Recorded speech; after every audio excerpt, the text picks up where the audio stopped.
Taiwan is an important aviation connecting hub in Asia and is the home of China Airlines and EVA Air. For decades, these two carriers have been the dominant airlines out of Taiwan. However, recently it has received a challenge from upstart Airlines Starlux, a fairly new airline that has made headlines while also overcoming some of the aviation industry's challenges during the past few years. So for that reason, in this video, we'll take a look at the rapid rise of Starlux and its current place in Taiwan's aviation industry. For those who have been following this channel from the beginning, Starlux is an airline I have previously covered going back to its early beginnings. Since the launch of operations in 2020, Starlux has become the third biggest airline of Taiwan, and its early start can be traced to a family feud among the heirs of EVA Air. The founder of Starlux is Chang Kuo-wei, the son of the founder of the Evergreen Group and EVA Air. Following a legal dispute with his siblings surrounding the ownership of the airline, Chang, who was named by his father to succeed him as chairman, was ousted from EVA Air.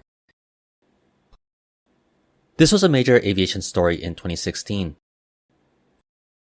It wouldn't be long before he would respond in a big way, with the announcement of plans to launch a new Taiwan-based airline, Starlux. Chang had high ambitions for the airline, which aims to focus on international flights to and from Taiwan, similar to how Emirates does to and from Dubai in the Middle East. Its regional network would be supported with connecting long-haul flights to North America and Europe. Some would have their doubts on Chang and his ability to start a new airline after being ousted from EVA Air, though Chang brought a wealth of years of experience working in various positions during his time in EVA Air, including being a licensed pilot and working some flights. According to some accounts, Chang had more interest in aviation compared to his brothers.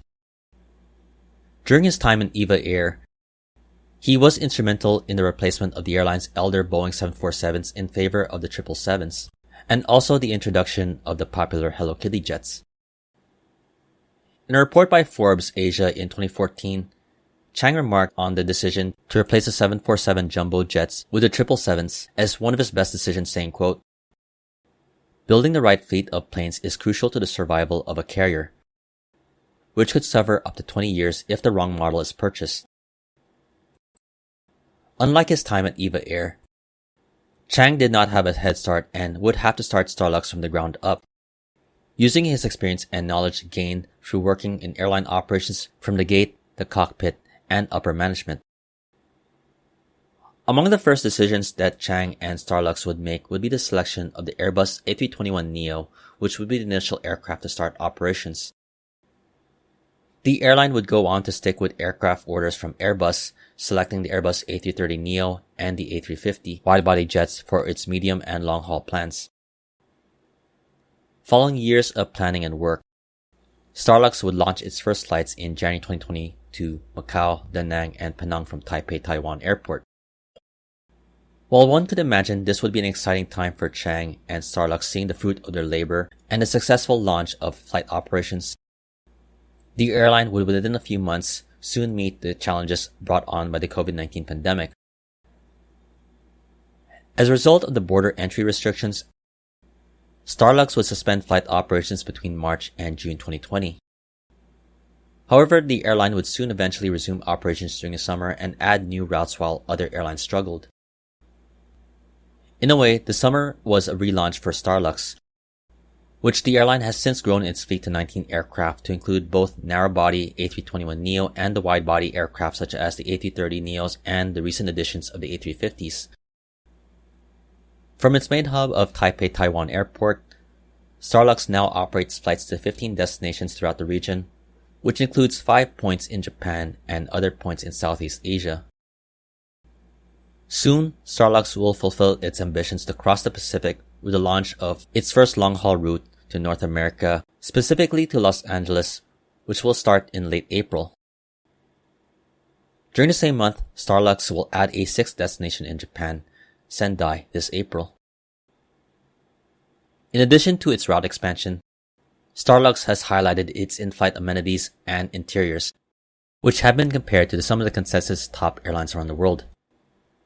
With the highly anticipated launch of its flights to Los Angeles, It is an indication that Starlux is still going big with its plans. And now it could seem that Starlux is going to be threatening EVA Air and China Airlines' dominance in Taiwan. While the airline is gaining ground in Taiwan, it's still the third largest airline in the country in 2022, even with the recovering air traffic and the recent easing of Taiwan's border restrictions.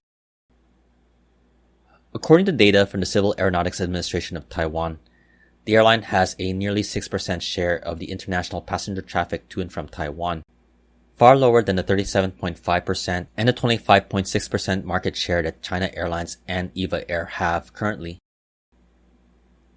Taiwan is also a major connecting hub for air freight, and in this department Starlux is still lagging behind with just a 0.49% share, compared to China Airlines' 40% and EVA Air's 30%.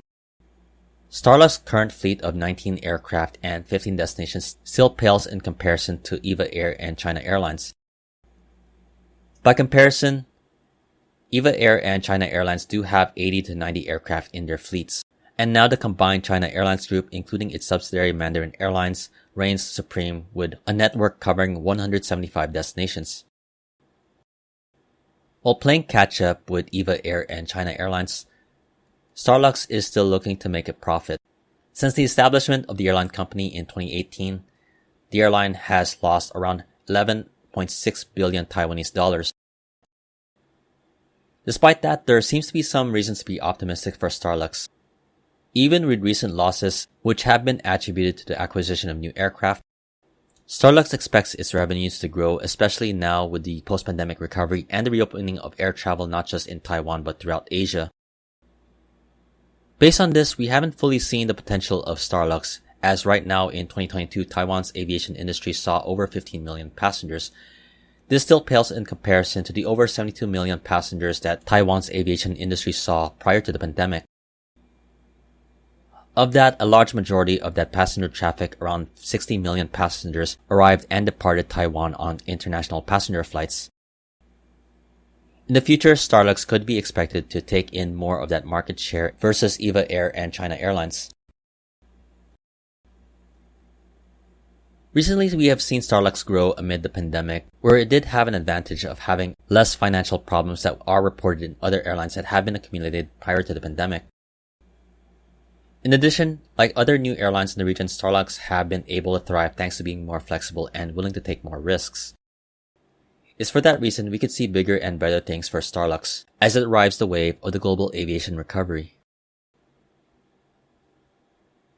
I definitely hope you enjoyed this video. If you liked it, please like, comment, share, and subscribe.